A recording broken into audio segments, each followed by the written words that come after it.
لله الحمد لله وكفى والسلام على عباده الذين اصطفى اما بعد فاعوذ بالله من الشیطان الرجیم بسم اللہ الرحمن الرحیم۔ دین نام ہے اتباع کا۔ اللہ تعالیٰ جل جلالہ کی رحمت سے ہمارے اور آپ کے دلوں میں یہ بات بٹھا دی کہ دین اصل میں اللہ اور اللہ کے رسول کا اتباع کا نام ہے۔ اپنی طرف سے کوئی بات کرنے کا نام دین نہیں ہے۔ عربی زبان میں دو لفظ استعمال ہوتے ہیں، ایک اتباع ہے اور دوسرا ابتداع ہے۔ ابتداع اتباع کے معنی ہے کہ اللہ اور اللہ کے رسول کے حکم کی پیروی کرنا، اور ابتداع کے معنی ہے اپنی طرف سے کوئی چیز ایجاد کر کے اس کے پیچھے چل پڑنا۔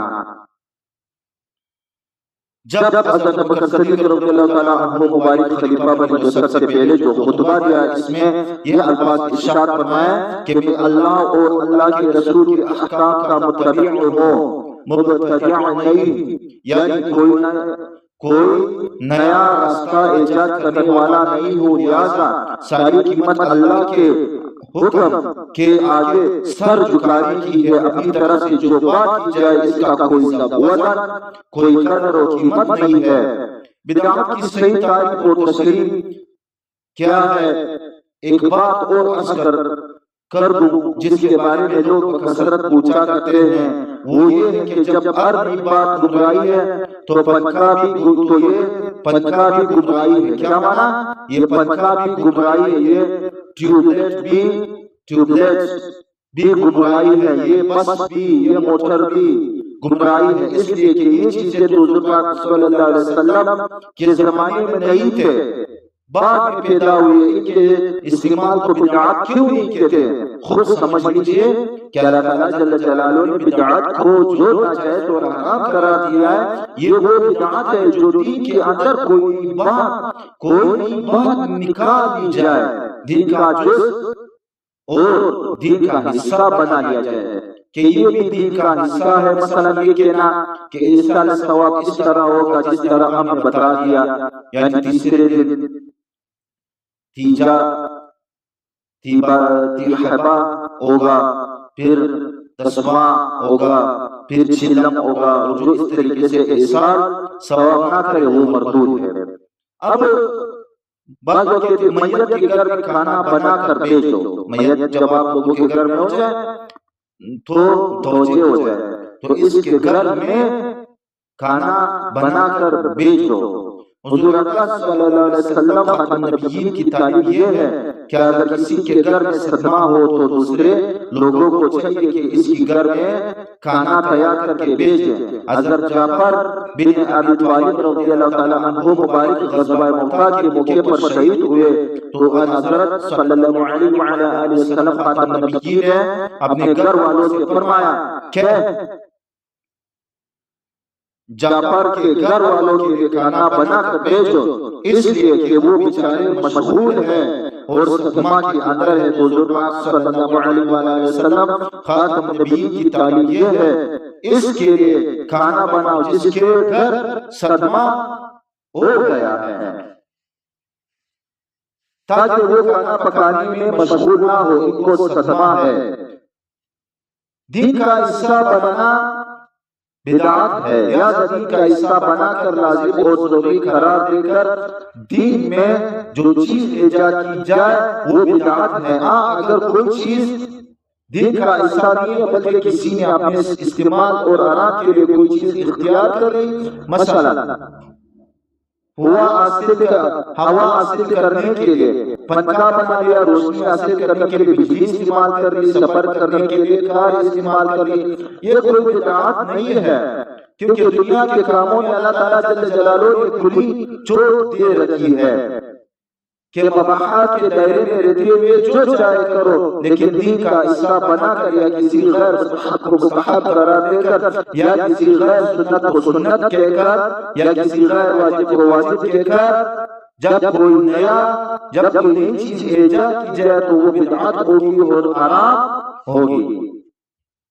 حضرت عبداللہ بن عمر رضی اللہ تعالیٰ عنہ مبارک کا بدعت سے بھاگنا، حضرت صحابہ اکرام رضی اللہ تعالیٰ عنہم اجمعین بدعات سے انتہا درجے کا پرہیز کرتے تھے۔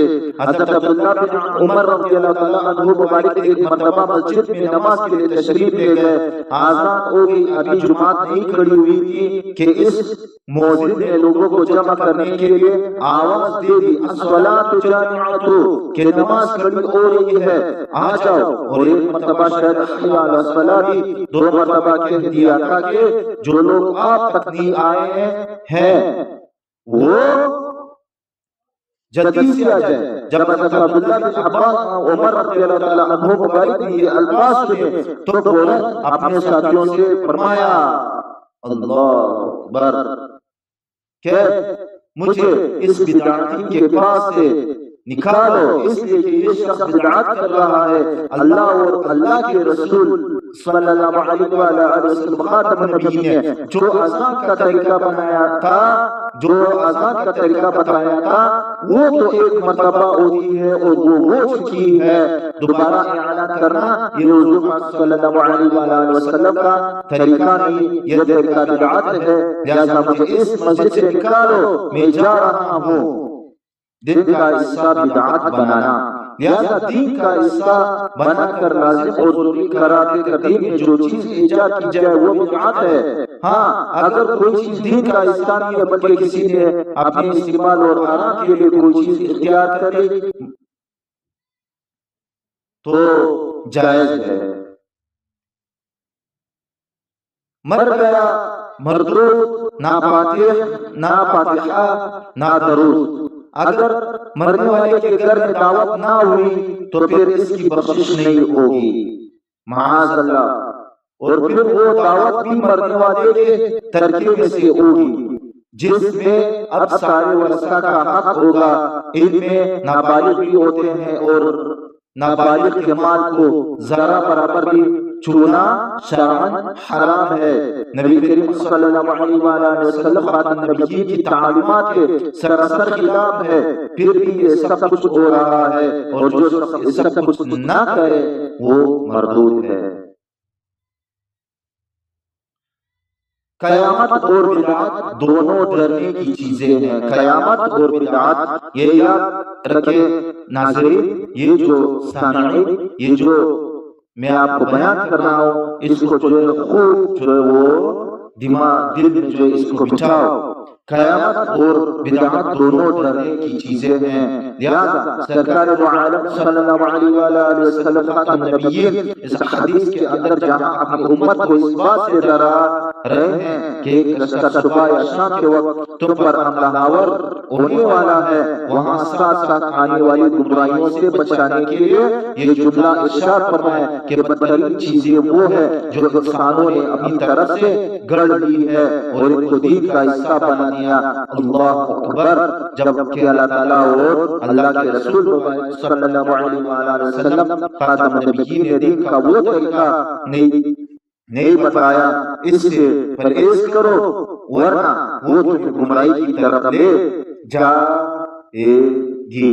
آخر دعوانا الحمدللہ رب العالمین۔